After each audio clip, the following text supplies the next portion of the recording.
Hey guys, welcome to People I Think Are Cool. I'm your host, Liz Reed, one part of the art duo Cuddles and Rage, and this is my podcast where I review cool, interesting, creative people. I love how I leaned in like I'm going to attack you or something. Today on the show, we have L.S. Johnson. She is a indie author. I met her at AwesomeCon. I was hosting a horror writing panel, and she was one of the guests, along with Clay McLeod Chapman. Whose career is like rocking it, by the way. Like, go check out what Clay's doing. He's got his hands in tons of little hats or pots, or what do people say? Whatever. I have a cat right now, a kitten now, so tons of little kitties. That sounds weird. Just go check out what Clay's doing. Anyway, so with LS and I talk about the indie publishing business from a prose perspective. I know it pretty well from an indie comics perspective, but I do not know as much about novels. And the industry, we talk about it, the industry has changed a lot since 2010, and she has been doing it for a long time. So we talk about the evolution of the indie publishing industry, how to make your cover art, how to find your audience, and kind of like the misconceptions there around that. And then I also learn about sensitivity editors, which I feel a little bit like a dum-dum, that like I didn't even know that was like a whole career. Afterwards, I talked to Jimmy and I was like, do you know about sensitivity editors? He's like, yes. It's like, oh, well, if you are like me and you aren't aware of that career path, or like, hey, I've always wanted to use a sensitivity editor, this is a great interview for you, because LS goes into her process, when it's needed, etc. So without further ado, here is my lovely chat with the talented LS Johnson. LS, do you go by LS? Because that's how I do go by LS. Yeah. Yes. Why? This is a pen name that I chose very poorly. I chose it on the fly in a late night, what the F, because I had been writing under my own name for many, many years. I started out in literary fiction, and I got an MFA, and I tried to make it. I quit writing twice. And this third time I had this story and I was feeling kind of okay about it. Like maybe I could submit it. And I didn't want to submit it under my name because I couldn't bear any more rejection under my own name. So I made up this name on the fly, which is, it is my spouse's last name and their nickname for me, which I can't really repeat in public. And I was like, we'll just throw it in, and I was sure it would get rejected. And instead it was accepted. And then I was kind of like, is it a sign? Maybe it's a sign. Maybe I should just keep going forward. And then the next one was like, oh, I'm sure that one will be rejected. And then that got it. And then I was kind of stuck with the name, because all of a sudden I started having publications under this name, and people started asking me, what does it mean? And I'm like, let's just go by the initial.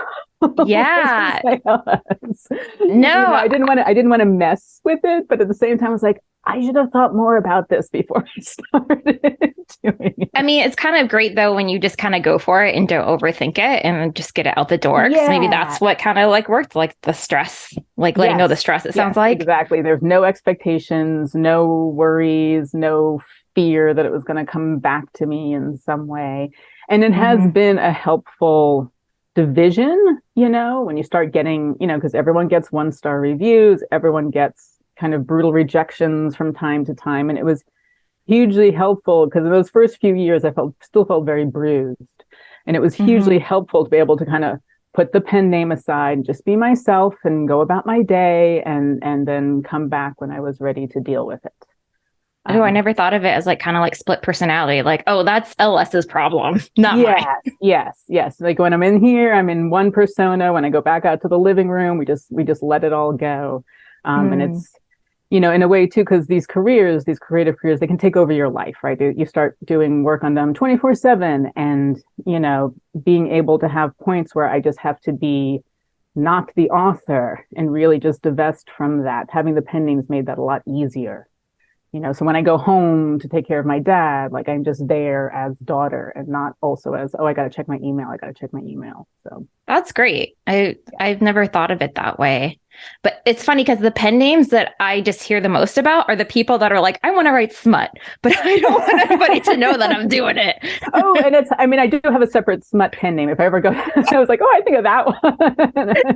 And then the initials won't come out. Also, though, the year around when I started out under this name, so 2012, 2013, 2014, and I was because I had come from literary fiction. I had no idea what genre fiction was like. And I started on social media. I set up a Twitter account. I started trying to figure out how to do this thing. And one of the first things I saw was authors getting death threats for various things. I believe Shauna McGuire had a thing where her book publication was delayed and people were like bombarding her with all sorts of threats. And I was like, oh, is this a thing? Because I had no idea. I had been out of writing for 7 years.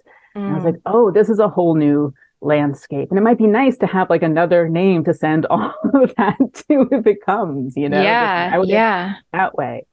And I have a PO box for this name and everything's just sort of separated out.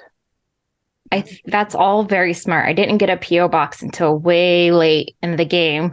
But that's kind of nice because sometimes I'd get random like holiday cards. And people were like, oh, thanks. I had a fan for a couple of years who kept sending me these long Christmas cards, like telling me all about her work. And then she was older, and I don't know what happened. I wrote her back, and I didn't hear back from her last time. So I don't know. That is a sad short story. I had no other way to reach her, and yeah. Wow. She was very sweet. But it felt like a good preventative thing. Like I haven't gotten death threats. I'd rather not get to the point where I get death threats, but just kind of having a separate entity for a lot of the business of it has been really useful in more ways than I expected. Would you recommend that to most people, or? It's a lot of work. It's a lot of work. And, if you have a decent, skin, hide for rejection and things, it's probably not necessary.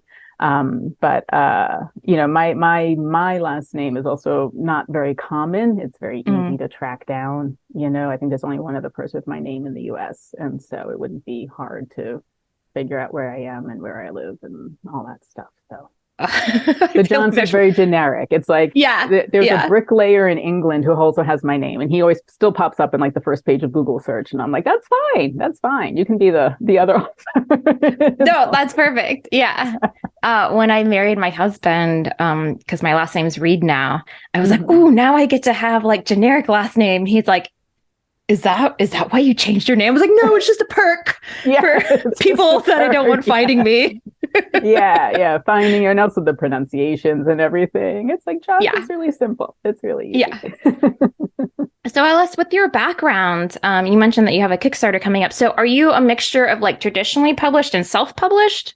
I am pretty much all indie. The short stories, I usually try to get my short stories published, in magazines first, and that's kind of the process because I write a thing and then I put the business hat on and I figure out what we're going to do with the thing I've written. And the short stories, I always like to try to get out in a magazine for the attention, for the payment, and then think about folding them into collections or reprinting them or whatever. So I have short stories in magazines, but all my books are indie published. And part of that is because I worked in publishing for a decade, so I knew how to make a book and I really enjoyed making books. And part of it is also just pure impatience. Oh my gosh, preach. It takes too long. 40 in the first year of this pen name. And looking at the timelines for traditional publishing, like even if I had all the luck and all the dominoes fell right, I was like, I don't want to wait years to see a book come out. Like I just couldn't handle it. Yeah. So, I can put one out in 6 weeks if I really want to, and still be really happy with how it looks and the final product. Not like a rush job, but really make a nice looking paperback in 6 weeks. And some people do that.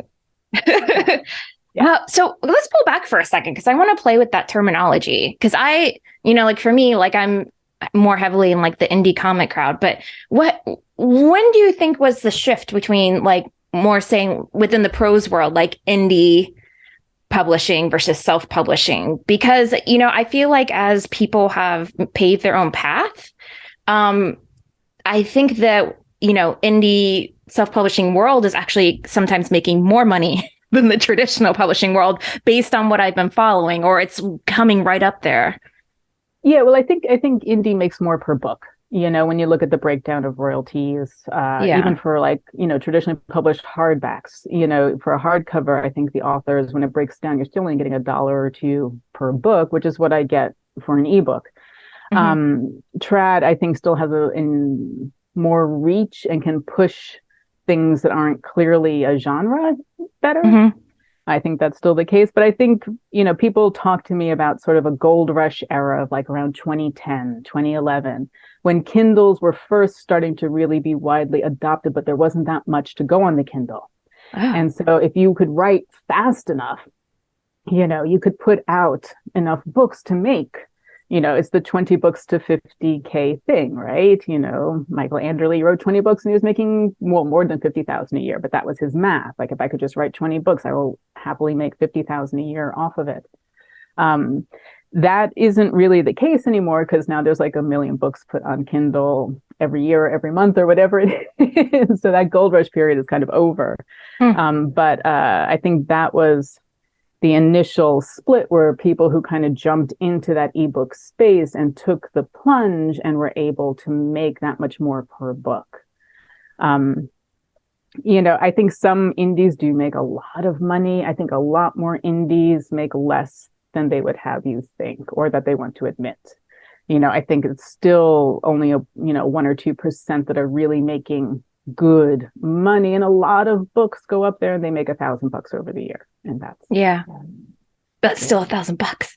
It isn't, but it's like I wish we that's not a livable wage, right? That's right. Writing around your day job, and I think so many people get into this thinking they can quit their day job. I hear that over and over. I hate my day job and I want to write books, and if I just write enough fast enough, I will make enough money to quit my day job. So many people come in with that math, and it's not about even the speed or the quality or anything anymore. It's just, a lot of markets are saturated. It's that much harder to be seen. And just build it and they will come, as I have been told now, which is part of my mindset going into it. And I've had to let that go. And I've been told repeatedly, you got to let that go. So. Yeah. Well, I mean, and even like people like Paul Tremblay and I don't know if he still has his day job, but the last time I talked to him, like he was still a teacher and, but a massively successful author as well. And, so many people, they don't realize that like people are still handling 2 jobs at once. But I don't want to push on this too hard, but I'm just curious, like, when do you think the terminology like indie publishing versus saying self-publishing turned over? I'm guessing it's probably in the first few years. I don't know. I didn't self-publish a book until 2016. And by then indie was a thing. And I think it was a way to push back at the, to be more validating about it. We're not like, it's not vanity publishing. We're not just publishing ourselves. We're indies, right? We do indie things. Right. It means the same thing. And I don't. It's more like going rogue, like saying like, I don't, like you were saying earlier, like, I don't need all these barriers to keep me from being successful. Right. Yeah. And I think, again, I think that's a questionable thing. I think there's a lot to be said for traditional publishing. There's a lot to be said for that machinery. It's slow and it's lumbering, but it can also make wonderful things happen. And I think there are definitely some projects that are really meant for trad and they need the support of trad to happen. I'm not here, I get bothered when I hear people slagging on trad, from the indie space. It's like that same thing about people who sneer at literary fiction from the genre space. It's like we can all coexist and we all pull off of each other anyway. No, something I was going to say and it just totally went out of my head, but I'll think about it. Interrupt me if it pops back in and comes to you. Yeah. You were saying that, if you just keep going, the audience, will build and come there. Tell me more about that alleged myth.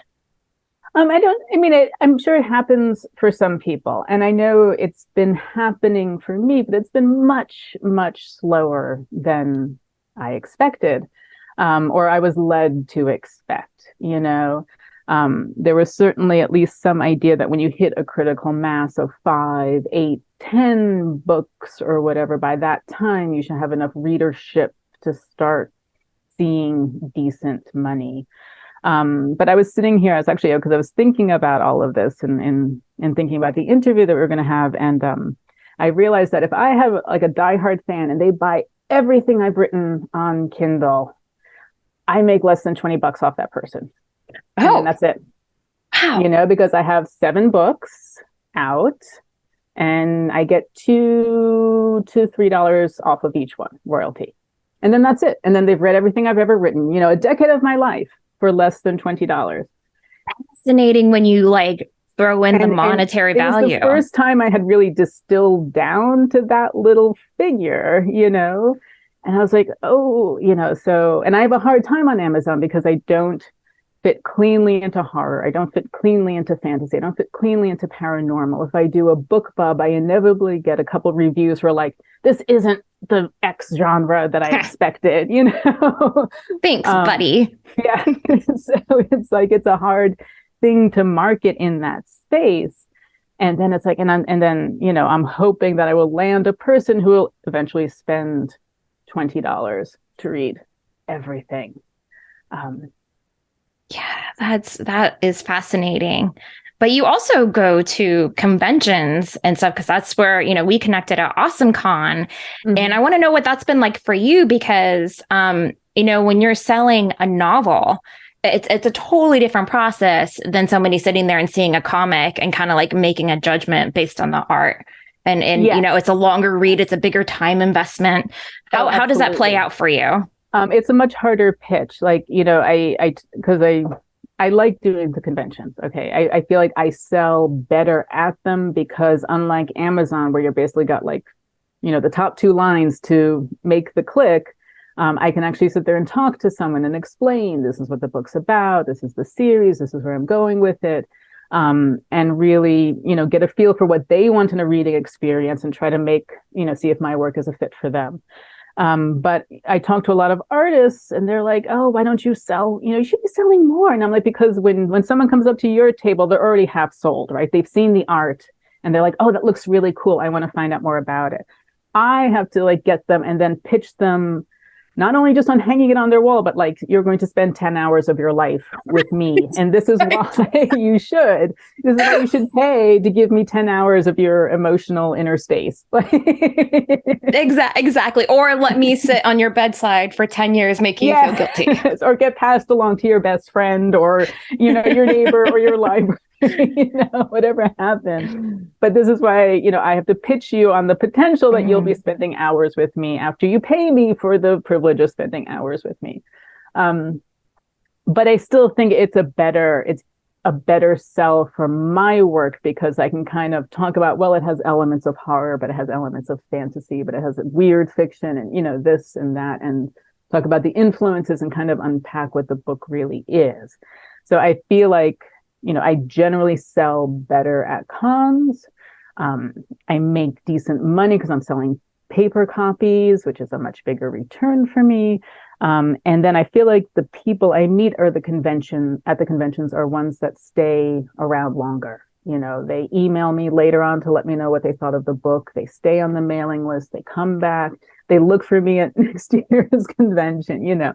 Those connections are much more genuine than someone who kind of blasts through your series on Amazon and then moves on to the next series. And right. I mean, it's that personal connection, that real connection. Deeper. It's a much deeper connection. We've talked. You told me what you like to read. I tell you about my books. I have a lot of people who talk to me about writing. How do you get started? What's it like? We have a lot of good conversations at the table that I don't find anywhere else. Yeah. And it's so much better than finding somebody, sometimes I'll binge somebody's series and I'll be like, oh, I wonder what they're like on Instagram. And I gotta say, it's always a letdown when all of their pictures are like, I'm running on a beach. I'm having the best time ever. I'm like, okay, that's some bullshit because like, we know that writing is harder than that. Like, it's not like a fairy tale. And so I want like the raw and so like I feel like if I saw them in person, I'd be like, oh, that's what you're really like we can connect better because I don't, I feel like we would be, I think when you read somebody, you want to feel like you can be friends with them. Yeah. At least that's how I feel. Absolutely. Absolutely. I do like following authors' newsletters. I feel like you get a lot of them. You get a little bit more insight into their daily life than the Instagram or the Twitter or whatever.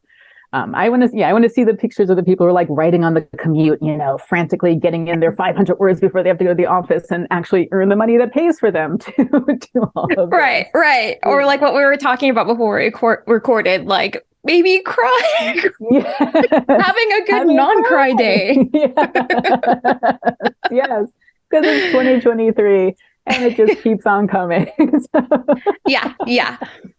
I think that's a great transition into what we talked about in our email about like kind of being in a creative rut. And, you mentioned that you were kind of phasing out of a tough time. Do you mind talking about that? No. Because my poor newsletter readers have been bombarded with this. I was going to say, what comes out in the newsletter? Well, I feel like I have to keep apologizing. Like, this is why this book is delayed, because this other crappy thing has happened and I got to deal with that now.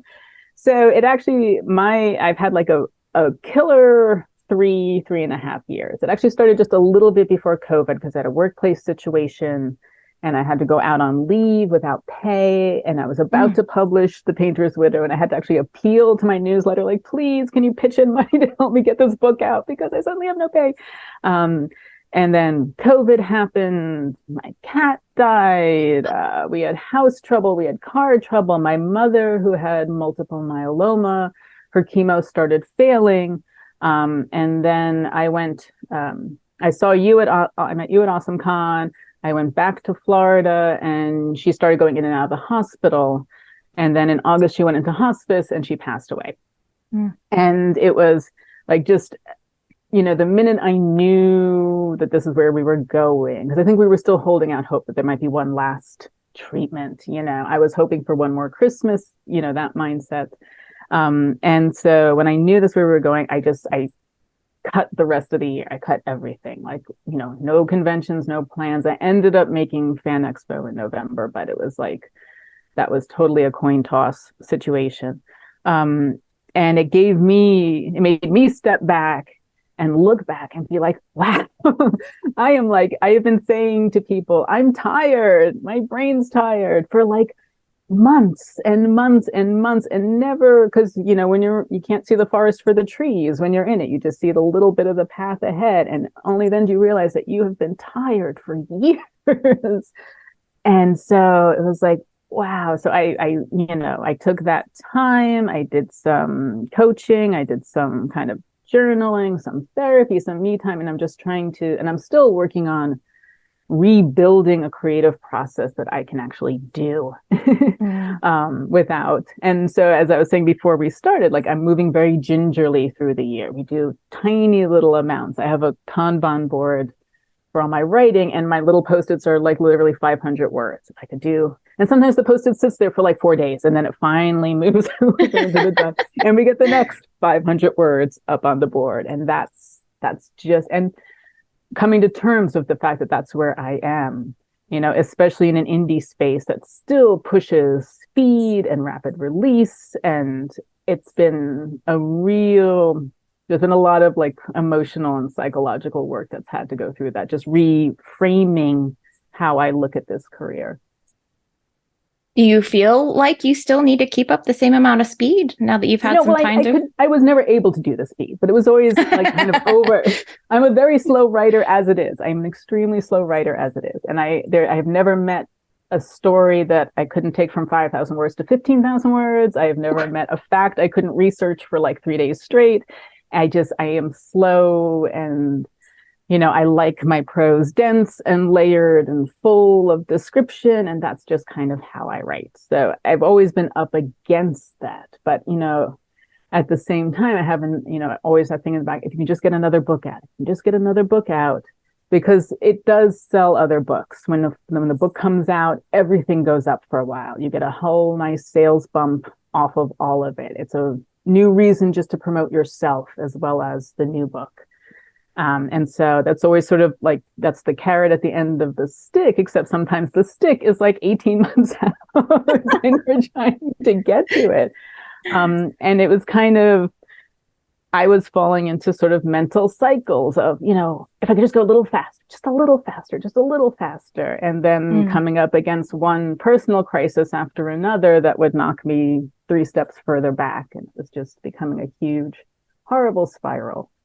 And we've just had to start from fresh, raise everything and kind of rethink the whole 5-10 year plan and what can we actually accomplish, and just live with that and work around that. Yeah, I can agree with that. Just kind of having to reassess. And I guess for me, like going through something similar, I can't change the past. Yeah. Yeah. Can't say I would be in a different place now if I had just done X, Y, or Z. It's just not healthy. Yeah, no. I still, there are still like little opportunities, moments, things. It's like, oh, if I just pushed a little harder, if I had managed to get one thing out during that time. But again, it's done. It's done. And this is where I am. And I just have to kind of, I do almost a weekly check-in now. Like, how am I feeling? Where am I at? What do I think I can reasonably get done this week? And just kind of try to frame the goals using that. Yeah. So let's talk about your Kickstarter, because that goes on in February. Yes, February. Was that something you always had planned, or that you had to like adjust, or? So it is definitely something that's been in the back of my head for a while. I worked in book production for years. I used to make museum catalogs and textbooks and really fancy 4-color, beautiful hardcover things. And I miss doing that. But I had it in the back of my head that basically a hardcover run would be like 1,000 books or more. And I just couldn't afford it, much less how many years would it take me to move them. So I was like, eh. And then I met Camille Longley, who is herself a very good fantasy writer. We met at Silicon, I want to say, or Rose City, one of those. And she had done a Kickstarter for hardcovers of her books. And she talked to me about how she did them and the printer she used, and that the print run had been much smaller than I thought they would go. So it's put the bug in the back of my head, because again, when you're looking at selling the book across the table and you're spending that 10-15 minutes of conversation, do you do it for a $12 or $15 paperback, or do you do it for a $25 or $30 hardcover? That's a big change in revenue right there. And also, I just like hardcovers. I like pretty books. I like making books. And my mother worked in publishing too. She worked for Random House in Hachette for years and years doing reprint production. So we were the two who would go into the bookstore and be instantly flipped to the copyright or the back, like, where was this printed? Who printed it? Or when you feel the cover, and you're like, ooh, they did like the fancy finish. Yeah, the fancy finish. Oh, look at that. They did a nice coating on the inside too. And all the little details of making it. Oh, Smithsonian. So I'd always been thinking about hardcovers. I've been talking about it with Camille's printer back in last spring, getting some rough numbers, realizing, I could do this. And then when my mom passed, it was like, that might be a nice way to honor her, is to kind of make a pretty book that she would have been really proud. She would have put it on like the mantelpiece and be like, look what my daughter made, that kind of thing. So it was kind of the last impetus, let's just do it. Let's just make it happen. And I had been wanting to redo the cover of Vacui Magia for a long time. And, I was able to work with Jana Heidersdorf, whose work I love, and she did a beautiful cover art. And we're just going for it. 2023 is just the year of let's just do it. Like, what are we waiting for anymore? Yes. Like, don't overthink it. Yeah, don't overthink it. Just go for it.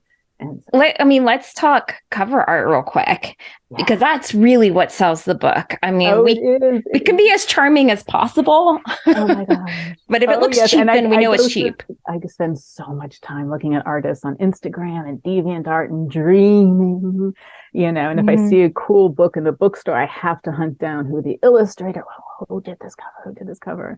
And it totally sells. It's interesting. Like, I have one complete series, which is the Chase and Daniel series. And I put all 4 books up at the conventions, and people always reach for book 2. And I think it's actually because it's the one book where the figure is up at the top of the cover art. So it's seen above the shelf. The other ones, the figures are all lower. And they just reach for it instantly. And it's like, they're like in sequence. And they even have like a little sign that says, here's book 1, start here. And they always go for book 2. That's a nice thing about the table, is you can really watch people interact with the covers.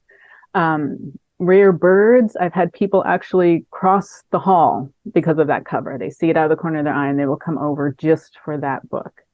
And the thing about Vacui Magia is I often table with another author, Ian Markoff, and we both had these books that had baby imagery on it. Vacui Magia, the original cover, has a baby in a little sling. She had like I think a pacifier and other things, and nobody would touch those.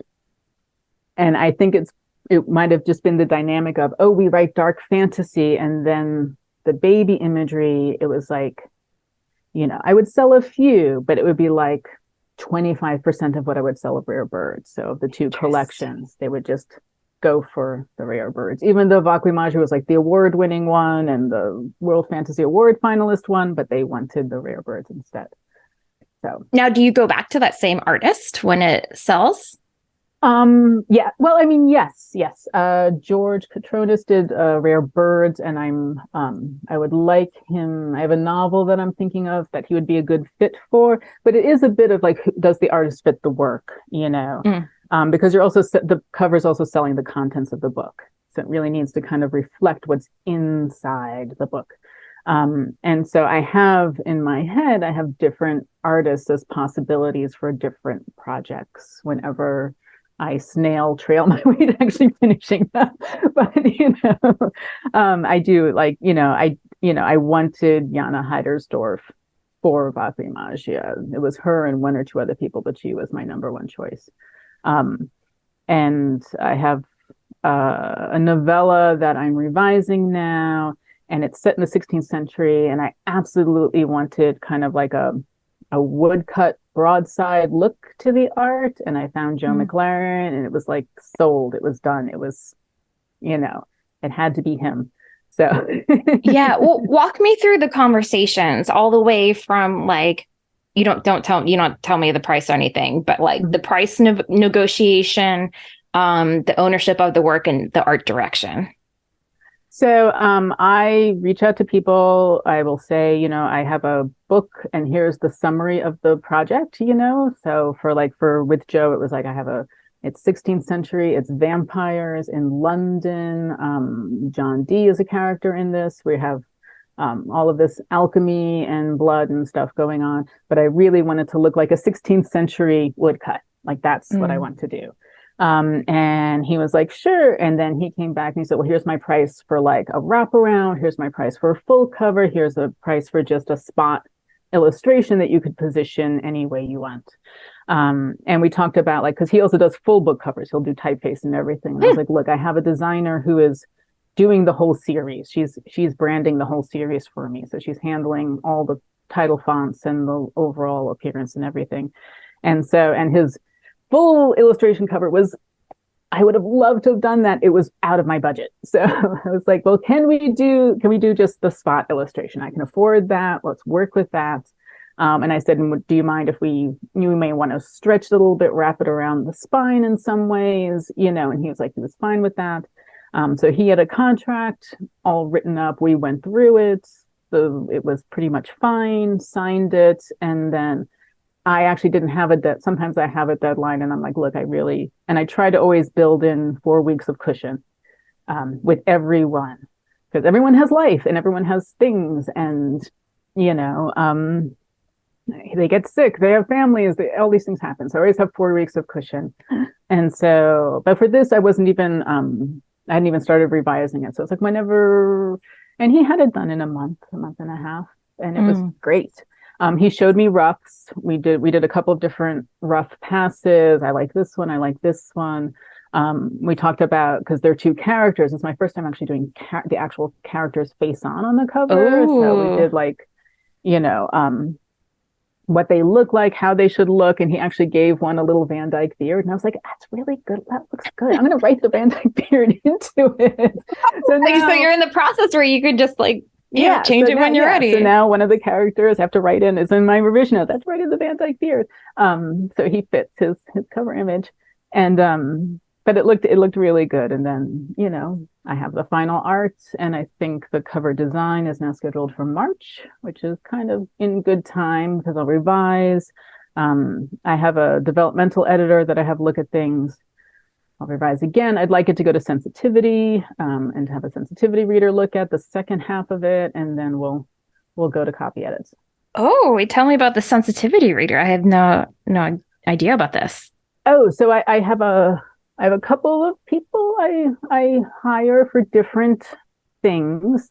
And actually for this book, I may reach out to someone else, because this person is also a character in the series I'm writing. So I might need someone to really stick it out over multiple books and really dig into, because he's a point of view character, but he's also a Black man in Tudor England. And I know I'm very keenly aware of how far outside my lane I'm writing.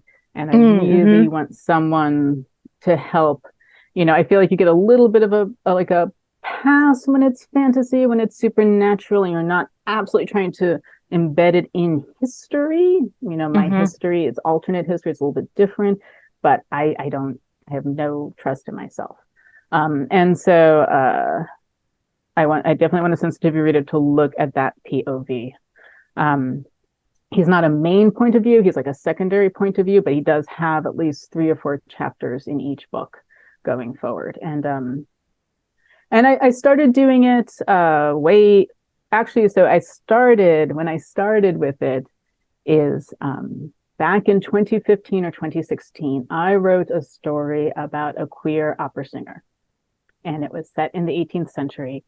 And I had submitted it as a possible chapbook, I think, to a small press, and they rejected it. And then I sent it out individually, and it got accepted in a magazine. And I was going through the spam folder of my email one day, and I found that press had sent me reader remarks about the chapbook manuscript.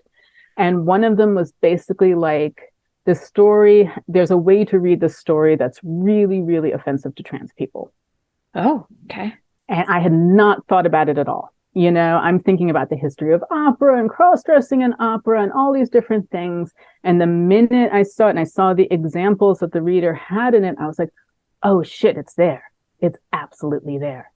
So I contacted the magazine who had accepted the story, and told them, and they hired a sensitivity reader to look at it. And that person went through so carefully and so helpfully that I could see exactly what I had done. And I could see how it was so embedded in the structure of the story as it is, I couldn't get it. I would have to rewrite the whole thing from scratch to really unskew that perspective. So we ended up pulling the story. We didn't publish it. And it was kind of a big deal because it was right after, I think, my World Fantasy Award nomination. I was also in the first year of my Campbell eligibility. There were all these things that I needed to publish more, but I couldn't put it out there as it was. And I couldn't rewrite it. I didn't want to just slap a few Band-Aids on it and try to make it go. But it brought home to me how helpful that perspective can be. Because however you may think, you know, how wide your vision is, everyone has blinders about stuff. Everyone has bias about stuff.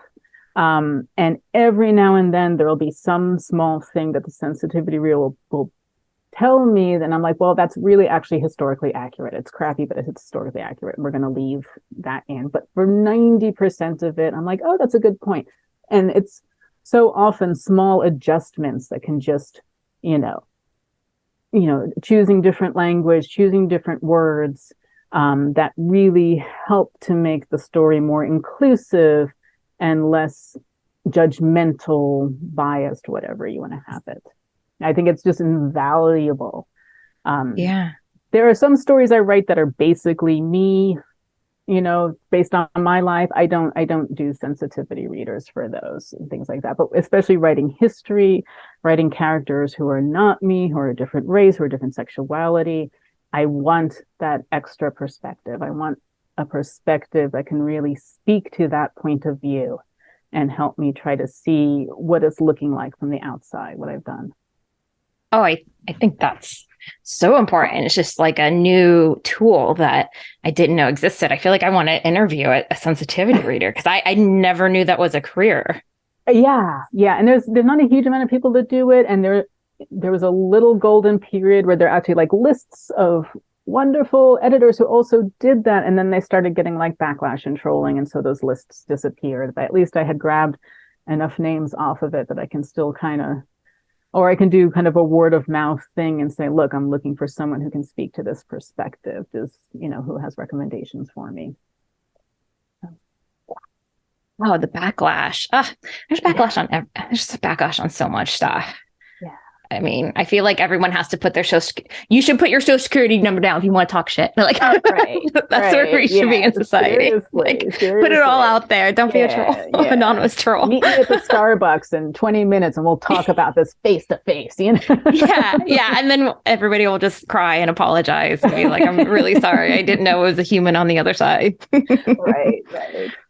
And I've gotten actually backlash from some writers too, who are like, you can't please everyone. You can't make everyone happy. You're just changing your story to fit someone else's. And I don't see it like that. I just see it as a craft thing.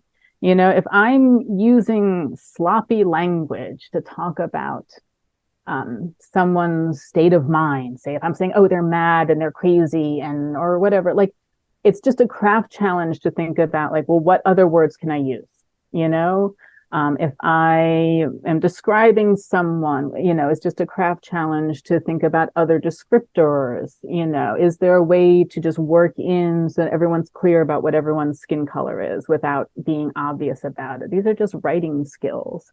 No one complains if they're told like, oh, you need to write better description or you need to up your dialogue game. So why would you care about trying to adjust your storytelling so it's just a little bit more inclusive and accurate to what you're trying to portray? Well, it makes me think about a couple of things. Well, first off, it's your choice to change it or not.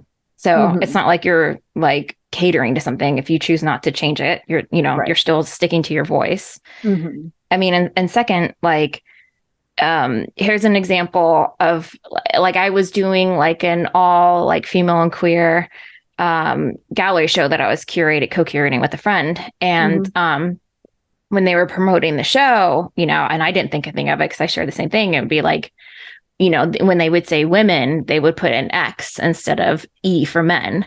And then one of our transgendered artists like had a comment, was like, I can't be in the show if we're advertising it that way, because I had no idea, but it makes sense, like how spelling women or woman in that way with an X instead, to X out like the man part of it, would be offensive to a whole community. And I mean, and I, without having that DM like telling me that they would pull out for that, I would have never known. I mean, just by pure exposure that was, an offensive part to that, culture, to that group.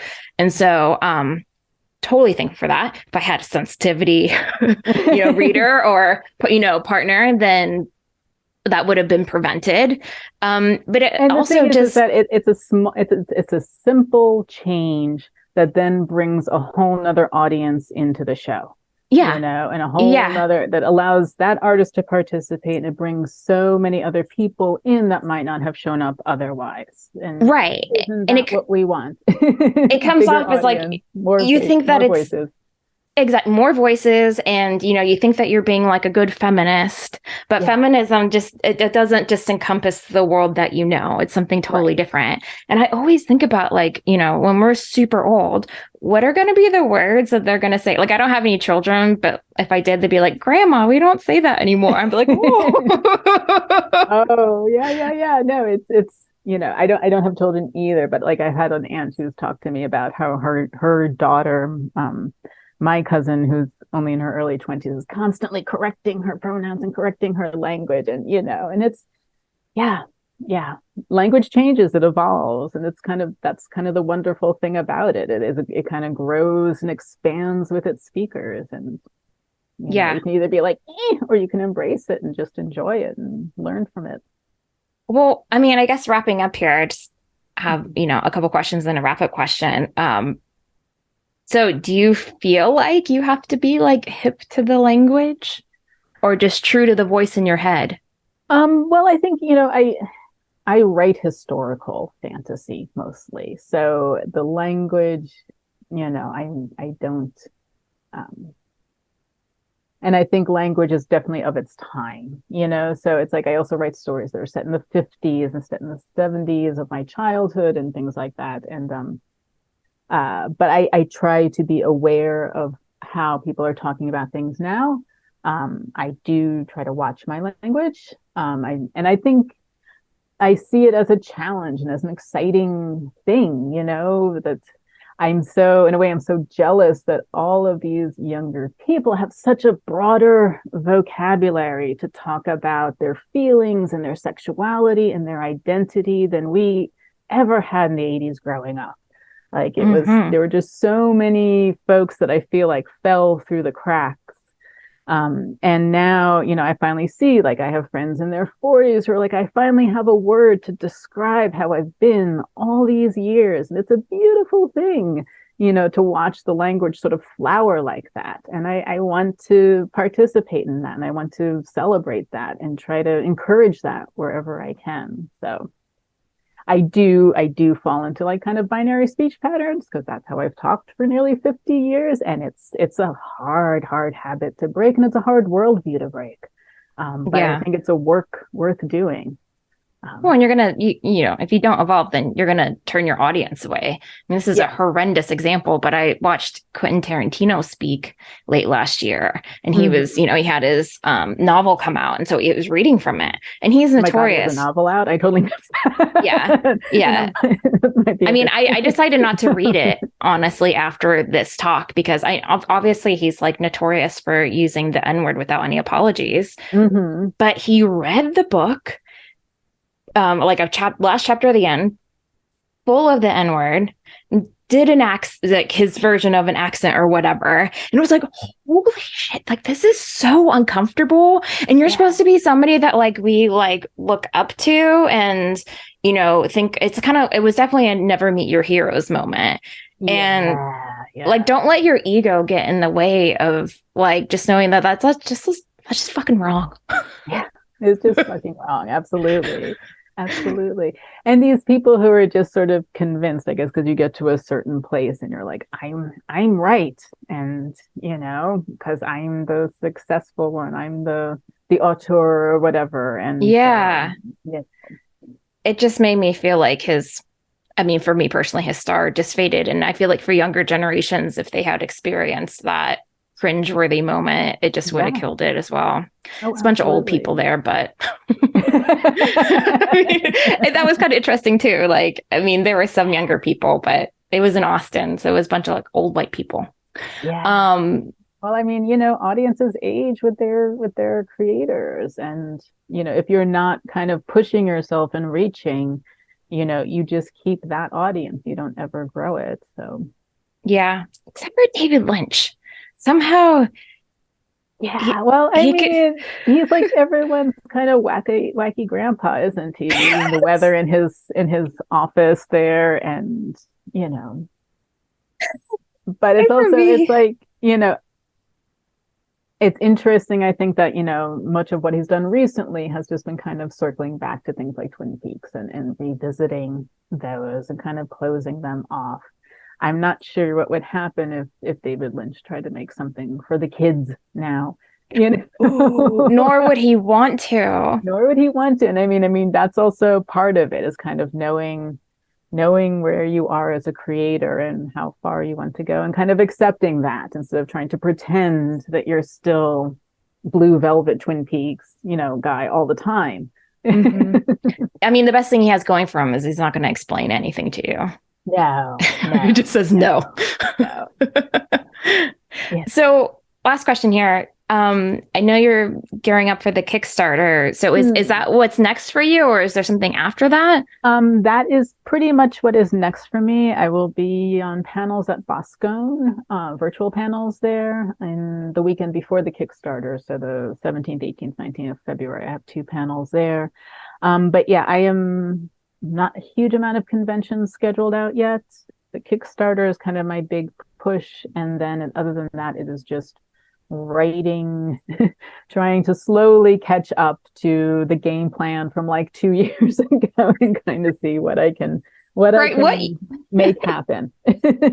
What year are we going to feel like we're caught up now? Probably never. Probably never. Another thing I have to kind of sit with and process, because I am very much the person who likes to check off the list and scratch things off and be done with it and move on. And yeah. Writing is already not great for that, but it's just gotten worse.